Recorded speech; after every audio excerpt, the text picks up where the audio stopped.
atau berkeyakinan karena terpaksa, karena sebatas ngikutin orang tua, tapi karena hanya takut ntar kalau nggak ngikut dimarahin orang tua, itu nggak mau kayak gitu. Akhirnya dari situlah saya kan berusaha menemukan mungkin jati diri soal agama kayak gitu, belajar. Oh ya, saya mantap gitu. Dan dulu kan saya sempat juga ditawarin untuk ikut beberapa ormas Islam gitu kan. Namun saya merasa... Assalamualaikum warahmatullahi wabarakatuh. Saya kedatangan tamu. Tamunya adalah Dewi Praswida. Halo, Bib. Apa kabar, Dewi? Baik, Bib. Bib gimana, Bib? Alhamdulillah baik. Dewi ini, kalau teman-teman ada yang sudah pernah tahu atau belum tahu, itu seorang yang pernah viral waktu itu karena bertemu dengan Paus. Iya, betul, Bib. Paus Fransiskus. Betul, Bib. Dan kemudian salaman dengan Paus Fransiskus, kemudian fotonya tersebar dan menginspirasi lah banyak orang tentang seorang muslimah berkerudung tapi ke Vatikan bertemu Paus, kemudian fotonya viral sebagai simbol inilah ya, simbol persaudaraan antara Islam dan non Muslim, khususnya dalam hal ini adalah Katolik. Kita ngobrol sama muslimah yang banyak belajar dari Katolik. Nah, Dewi, Iya, kamu berarti pertama kali ke Vatikan itu tahun berapa? Saya pertama kali ke Vatikan itu tahun 2018. Pokoknya saya tiba di Roma itu 18 Maret tahun 2018. Itu pertama kali? Iya. Pertama kali. Terus sebelum ngapain ke sana, background-nya kenapa kok bisa sampai ke Vatikan? Saya bisa ke Vatikan itu yang pertama karena saya ini kan dulu tergabung di jaringan Gus Durian Semarang. Nah, kemudian salah satu anggota Gus Durian yaitu Romo Aloysius Budi Purnomo itu kan mengumumkan akan ada event namanya Pre-Synodal Meeting untuk orang muda lintas agama seluruh dunia. Apa itu Pre-Synodal Meeting? Pre-Synodal Meeting itu mungkin sederhananya mirip muktamar tapi isinya orang muda dari seluruh dunia dari berbagai agama. Nah, itu inisiasinya Gereja Katolik Roma kalau tidak salah itu diadakan setiap 4 tahun atau 3 tahun sekali seperti itu. Nah, di dalam kegiatan tersebut, di dalam Pre-Synodal tersebut, pertama secara internal Gereja Katolik, mereka bertanya kepada orang-orang muda Katolik ini, bagaimana masukan orang muda Katolik itu untuk Gereja Katolik dalam hidup ke depan, seperti itu. Yeah. Nah, kemudian yang dari non-Katolik, seperti saya misalnya, ditanyakan, kamu kan hidup juga ketemu orang Katolik, nah menurutmu, apa sih yang harus dibenahi dari orang Katolik atau dari Gereja Katolik itu? Nah, kurang lebih isi dari Pre-Synodal Meeting itu kayak gitu, Bi. Oh, terus apa yang harus dibenahi dari orang Katolik? Ya, mu'alaf, bubar. Bubar. Enggak lah, bercanda itu. Jadi itu yang hadir berapa orang? Itu hampir 500-an, Bib. Dari seluruh dunia? Iya, dari seluruh dunia. Nah, yang Muslim kamu sendiri atau yang dari negara Arab ada nggak? Dari Lebanon itu, yang Muslim itu saya sama orang dari Lebanon satu. Oh, kalau dari negara Timur Tengah lain ada? Lebanon, terus Dubai. Saya ketemunya 2 orang itu, Bib. Lebanon sama Dubai? Iya.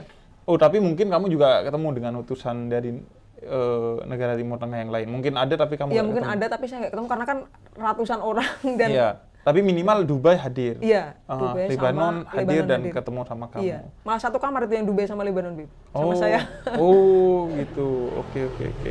Dan itu perempuan semua? Perempuan semua. Yang diundang 500 tuh perempuan Enggak, semua? itu kan yang sekamar? Yang sekamar perempuan semua, Iya, Bib. pastilah. Iya.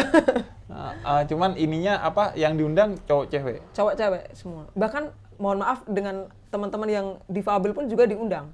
Oh. Jadi semua memang dari semua kalangan itu Betul-betul mewakili semua. Kalau saya tidak keliru, bahkan ada daftar nama juga yang dari ateis, Bib. Itu juga turut diundang. Turut diundang. Jadi benar-benar semua itu berusaha diakomodir kayak gitu, Bib. Habib gak ada yang hadir?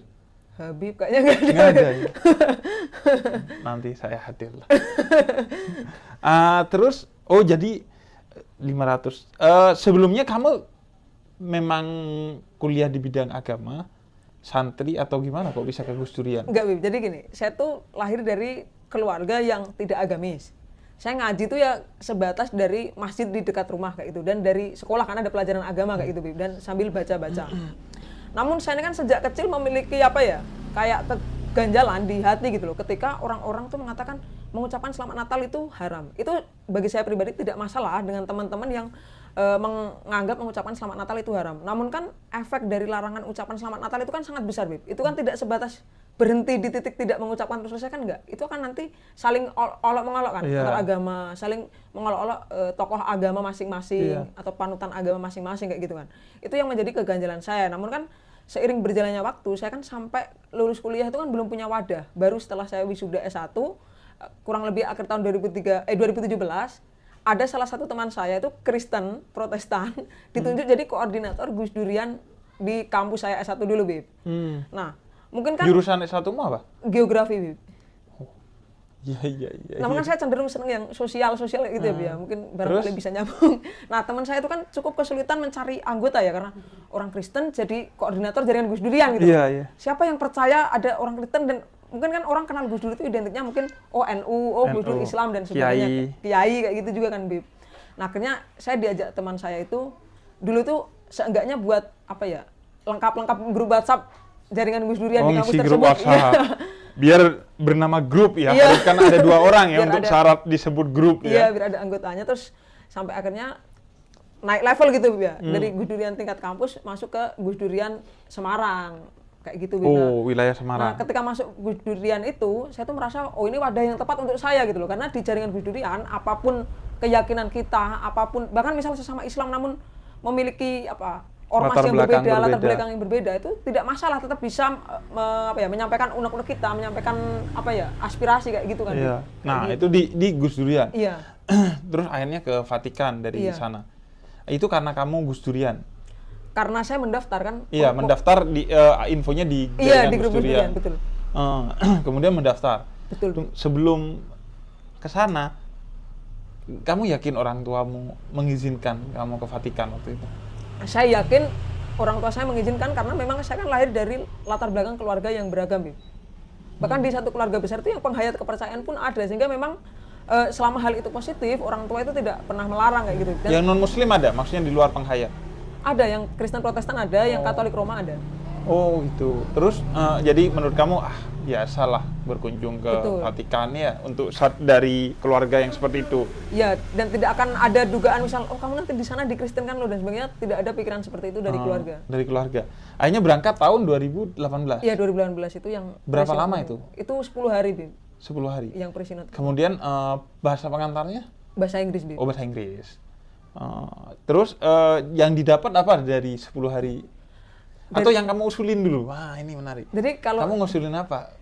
yang dari 10 hari itu, kalau yang saya dapat gitu ya, Bib, ya, tentu saya belajar gitu loh, bagaimana orang Katolik itu mau mawas diri atau introspeksi diri gitu loh. Berarti kan dia masih minta masukan dari orang lain Iya. untuk berbenah, itu menurut saya itu bagian dari mereka introspeksi diri Iya. gitu ya. Kalau itu bagaimana? Kalau saya sih hanya mengusulkan begini, benar Katolik itu kan satu hierarki yang kuat ya, Bib, ya. Jadi ibarat kata misal saya jadi orang Katolik, saya tuh nggak bisa sembarangan melaporkan penistaan agama kalau misal atasannya atau romonya itu nggak setuju misal Nggak kayak gitu kan. menandatangani ya. Kayak gitu kan, Bib. Karena Katolik itu lebih ke hierarki Iya ya. kan, jadi umat itu kan nggak bisa asal sembarangan gitu. Namun kan meskipun begitu, saya kan juga pernah bertemu dengan orang Katolik juga yang dalam tanda kutip cukup fanatik. Nah, dari situlah saya mengusulkan barangkali memang perlu pembenahan atau edukasi lagi dengan yang seperti itu. Jangan sampai Yang fanatik ya. Iya, jangan sampai visi misi Katolik itu yang damai, yang penuh kasih, sebagaimana yang diajarkan Yesus Kristus kayak gitu. Kemudian ada satu aja nongol yang fanatik itu kan bisa merusak anggapan kayak gitu kan, repot juga kayak gitu, Bib. Karena kamu punya pengalaman ketemu oknum-oknum Katolik yang fanatik. Betul, Bib. Iya, sebagaimana di semua agama pastilah Pasti ya ada yang oknum-oknum yang seperti itu ya. Oh itu yang diusulin. Kemudian setelah 2018 ke sana lagi. Ya, setelah itu yang bukan yang foto sama Paus. Yang pertama itu sudah bertemu Paus, sudah foto, namun waktu itu nggak viral kayak gitu. Oh, nggak viral. Iya, karena fotonya juga kurang bagus juga kualitas fotonya karena cuma pakai HP yang pertama itu. Dan cuma selfie juga kan, nggak kayak yang kedua. Baru setelah itu kan saya tuh ambil kuliah S2. Nah, di tengah-tengah saya ngambil kuliah S2 ini saya dapat S2 kamu jurusan? Jurusan lingkungan. Oh, nggak ada agama-agama. Nggak ada. Terus Bib? Dapat informasi dari Vatikan ada pendaftaran beasiswa studi lintas agama. Oke. Nama beasiswanya itu Nostra Aetate. Itu bahasa Italia? Bahasa Inggris juga. Oh, bahasa Inggris. Nah, kemudian saya izin dulu waktu itu ke dekan, ketua jurusan dan sebagainya, ke pihak kampus, boleh nggak saya cuti kayak gitu. Terus pihak kampus mengizinkan, Bib. Ya udah. Untuk cuti. Itu berapa lama berarti? 1 semester, Bib. 1 semester. Betul. Belajar apa? Di sana jadi gini, mata kuliahnya itu kita bebas memilih. Memang ada kurikulum dalam artian yang dipelajari itu tentang yang lintas wajib, agama, ya? yang wajib. Namun saya tuh cukup ngeyel, Bib, waktu itu. Kan saya tuh ke sana dan sana itu kan pusat kekristenan ya. Iya. Nah, saya tuh menggali sedalam-dalamnya gitu. Pemahaman tentang kekristenan. Jangan-jangan apa yang saya pahami atau yang kebanyakan khususnya orang Islam pahami itu ada yang berbeda. Nah, memang kemudian saya waktu itu mengambil mata kuliah tentang Thomas Aquinas, kemudian tentang sejarah 5 agama besar dunia. Kemudian bahkan saya juga minta kelas tentang Trinitas juga. Waktu itu pastornya itu pertama menolak, Bib. Kamu ngapain ngambil mata kuliah Trinitas kayak gitu? Ini nanti kalau orang menduga kamu akan dikristenkan gimana gitu kan? Enggak, saya kan pengen belajar. Ya. Gitu justru. Sebagaimana orang-orang Kristen, khususnya Katolik yang belajar tentang Islamologi kayak gitu kan. Iya. Saya tuh juga pengen belajar gitu loh. Yang kalian pahami tentang Trinitas tuh bagaimana kayak gitu kan. Karena memang salah satu titik kesalahpahaman orang antara agama di Indonesia di Trinitas biasanya. Betul, ya. Bahkan kadang Trinitas itu sebagian orang Kristennya aja nggak paham kadang. Nah, iya itu. Iya ya. kan?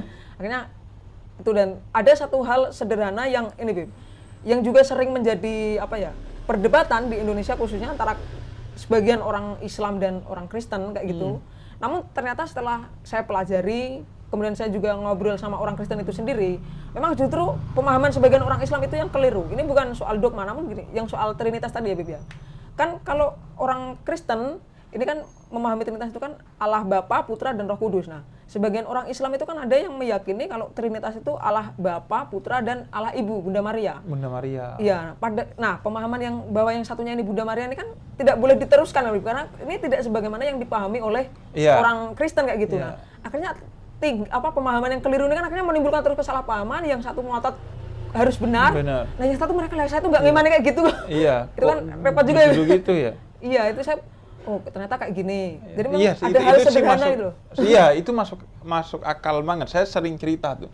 Bagaimana saya itu sampai 5 tahun yang lalu masih meyakini gereja penginjil itu adalah gereja yang kerjanya mengupdate Injil agar selalu sesuai dengan zaman. Jadi ketika kecil lo ada dogma gitu, seolah-olah Injil itu palsu.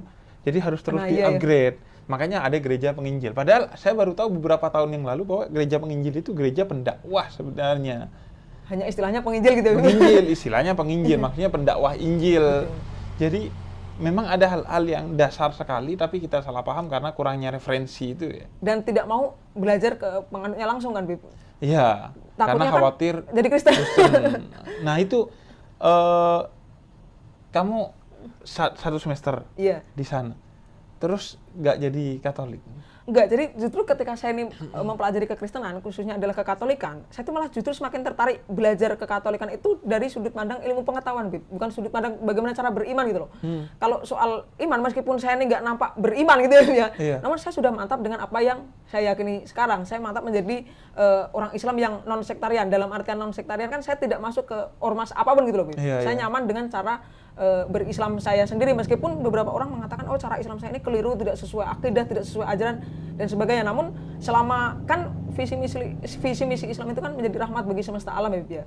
Selama cara berislam saya ini nggak merugikan orang, nggak merusak, nggak mengganggu, menurut saya itu nggak masalah gitu loh, Bib. Katakanlah daripada saya misal mendaku yang paling berakidah paling ini, tapi tindakan saya merugikan orang, ini kan malah jauh dari visi Islam yang dibawa Nabi Muhammad kan.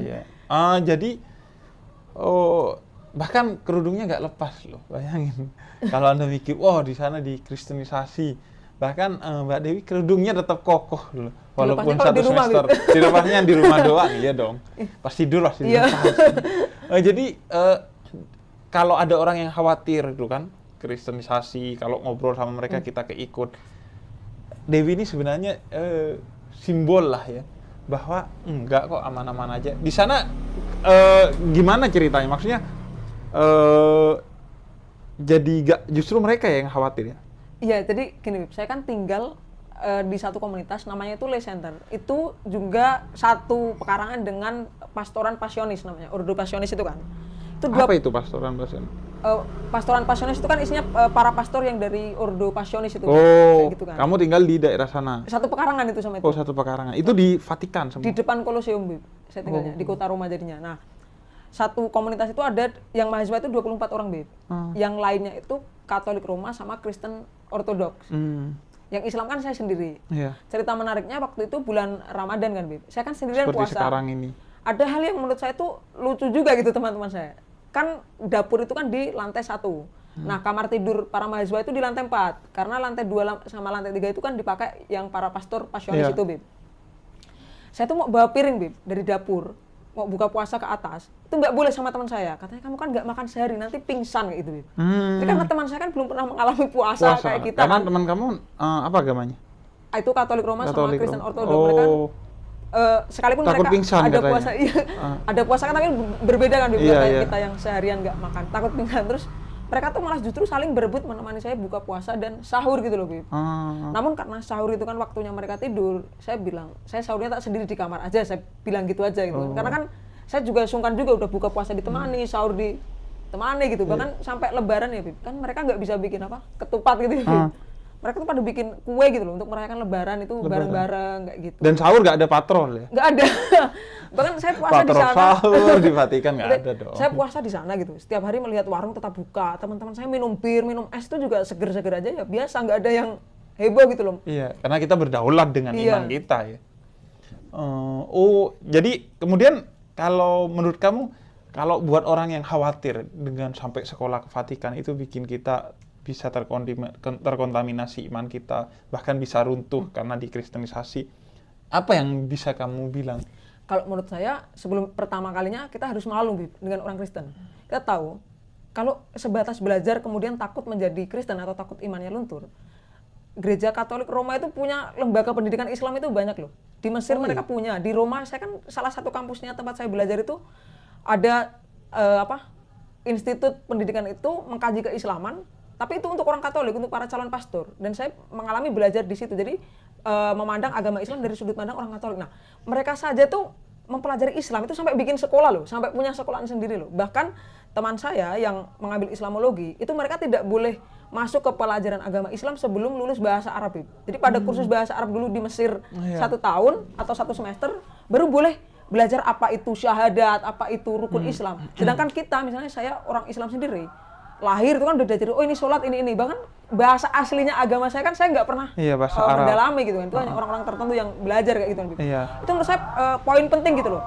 Yang tidak mengimani agama Islam saja, mereka tuh belajarnya tuh benar-benar dari akar gitu, dari bahasa gitu kan. Kayak gitu. Baru masuk ke dalam ajaran-ajaran. Dan saya pernah mengikuti satu kelas, namanya itu teologi kontradiksi teologi gitu kan. Itu bagaimana orang Kristen itu salah satunya dulu waktu memandang Isra Mi'raj kayak gitu, Bib. Itu kan sangat bertentangan gitu kan dengan apa yang saya imani. Namun kan di dalam kelas tidak mungkin kan saya mengatakan pandangan kamu itu sesat, yang benar punya saya kan.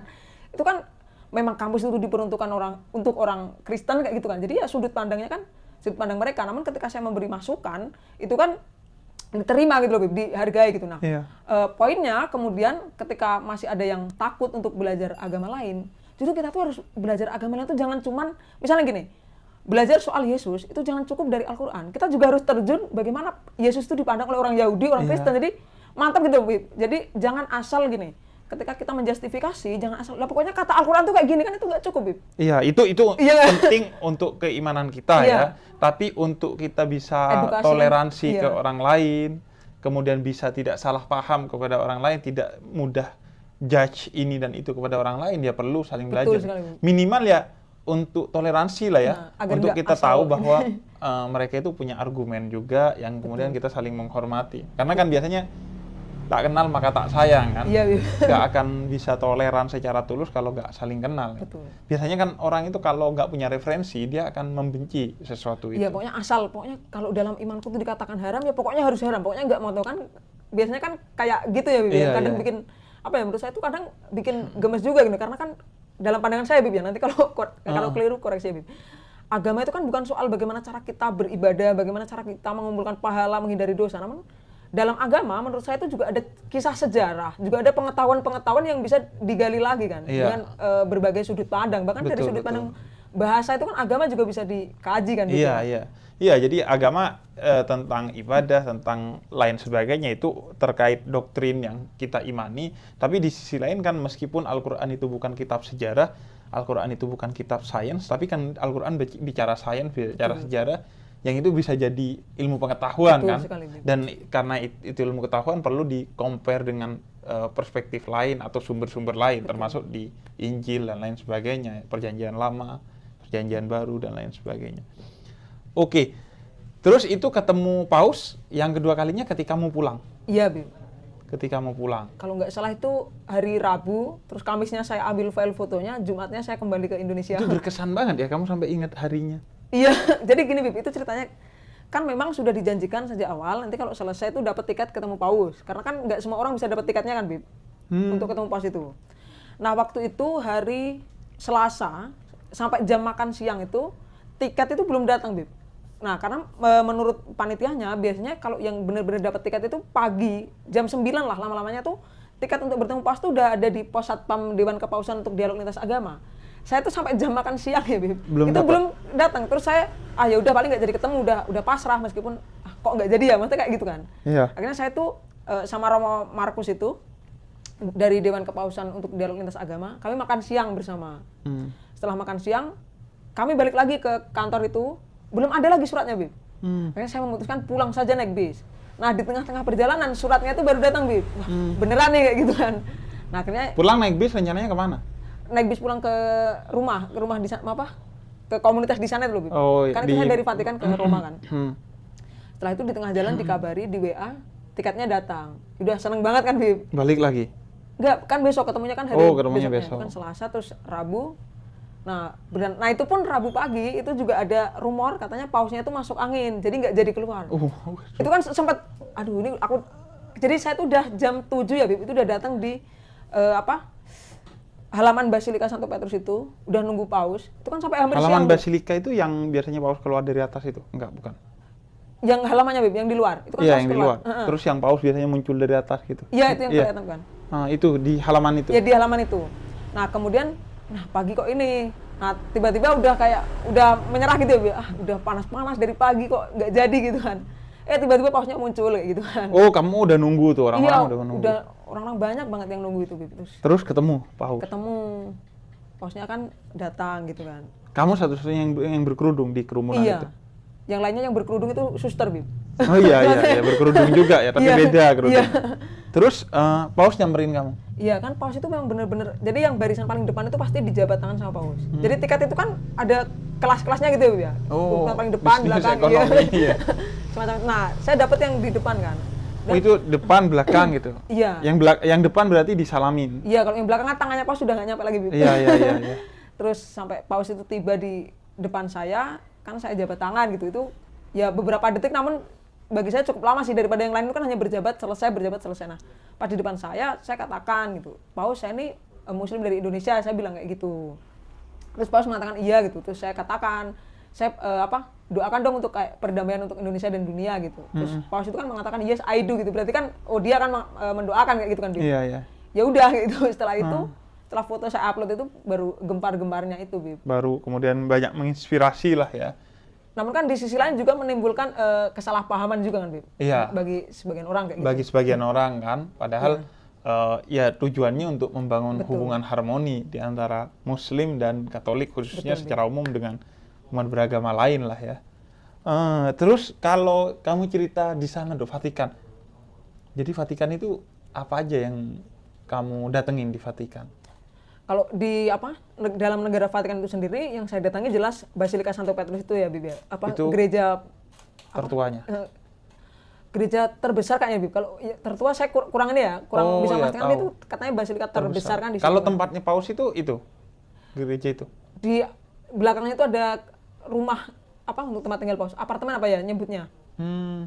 Oh, Paus ada di tempat itu, semacam apartemen gitu? Semacam apartemen di belakangnya, itu kan gereja, khusus gereja. Yang di bawahnya itu kan ada makam-makam para paus-paus terdahulu. Kayak gitu. Ada makam Paus pertama juga yang... Terus kalau Basilika tadi, tempat biasanya yang kamu ketemu, itu berarti yang di depan itu gereja? Yang di halamannya. Oh ya, iya, yang gedung itunya gerejanya. itu gereja. Iya, Itu gereja yang kamu maksud tadi. Iya. Kamu masuk ke sana. Masuk. Saya malah sering banget ke sana, Bib. Jadi kalau misal lagi suntuk gitu ya, Bib ya.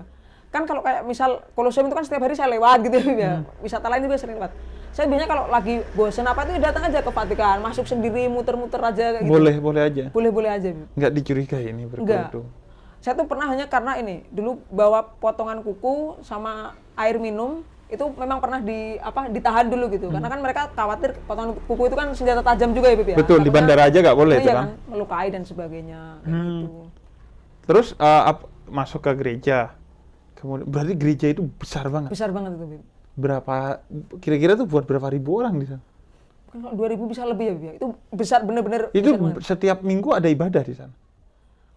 itu jadi ibadahnya tuh nggak langsung satu gereja penuh gitu nggak, Bib. Jadi di dalam gereja itu kan ada apa namanya kayak mimbar-mimbar sendiri gitu loh, Bib, di dalamnya itu. Nah biasanya ada kelompok-kelompok yang ibadah di dalam, bahkan di ruang bawah tanahnya itu juga ada yang memakai untuk ibadah, untuk acara-acara tertentu. Terus ke Perpus datang? Saya nggak sempat ke Perpus Vatikan. Nggak sempat ke Perpus Vatikan, padahal katanya banyak buku-buku bagus di sana ya. Tapi saya nggak sempat datang ke sana. Nggak sempat. Saya malah justru maaf, Bib, motong justru jadi gini, ketika di sana terkait gereja tadi, saya tuh dulu tuh punya rasa penasaran, Bib. Orang Katolik itu kalau khotbah kayak gimana sih? Nah, jadi saya tuh membuktikan dari mulai kapel sampai ke basilika, itu saya tuh benar-benar datang gitu, Bib, ingin membuktikan khotbahnya orang Katolik itu kayak apa. Kapel gitu. sampai basilika apa tuh maksudnya? Kapel itu kan kecil ya, apa ya? Gereja kecil. Gereja kecil. Musola lah ya. Ya, di rumah itu. Jadi di tempat tinggal saya itu ada kapel. Itu setiap hari Rabu malam itu kan dipakai ibadah. Nah, basilika itu gereja gedenya. Yang gereja masjidnya lah ya. Mungkin masjid agungnya gitu ya, Bib. Oh iya. Gitu. Terus kemudian kamu dengerin khotbahnya itu? Iya, saya dengerin khotbahnya tuh bagaimana cara untuk kepentingan ilmu tadi. Iya, untuk kepentingan ilmu karena saya penasaran kalau khotbah tuh gimana gitu kan. Nggak taunya? Kemudian setelah saya berkeliling, pertama yang saya pertanyakan gini, kok orang Katolik itu kalau baca surat itu setiap hari kok sama ya gitu. Maksudnya baik gereja ini tuh sama. Dan saya tanya kepada salah satu pastor gitu kan. Memang kan seragam gitu ya, memang udah ada, kalau hari ini tuh ayatnya tuh ini kan memang kompak kayak gitu. Terus yang kedua memang kebanyakan apapun yang mereka khotbahkan, mereka tuh akan selalu menyinggung soal cinta kasih. Nah di situ saya belajar bagaimana mereka tuh benar-benar menanamkan salah satu visi Yesus yang soal cinta kasih itu loh, Bib. Nah, disitulah saya belajar, oh ya berarti saya pun juga harus bisa lebih dari mereka menanamkan apa yang disebut dengan Islam rahmatan lil alamin tadi. Iya. Mereka saja dalam artian semangat, mereka berani, bahkan ketika di Indonesia dalam yang dimana mereka tuh kan jumlahnya sedikit, mereka tetap menyebarkan itu kayak gitu loh. Masa saya nggak berani juga untuk menyebarkan yang rahmatan lil alamin tadi. Padahal kita mayoritas di sini. Nah itu ya. Iya. Maka dalam artian ketika kita ngomongin soal Islam rahmatan lil alamin kan hanya kemungkinan kecil di demo kan, Bib ya. Sedangkan mereka kalau mereka ngomongin cinta kasih bisa aja langsung dituduh kristenisasi gitu kan. Iya.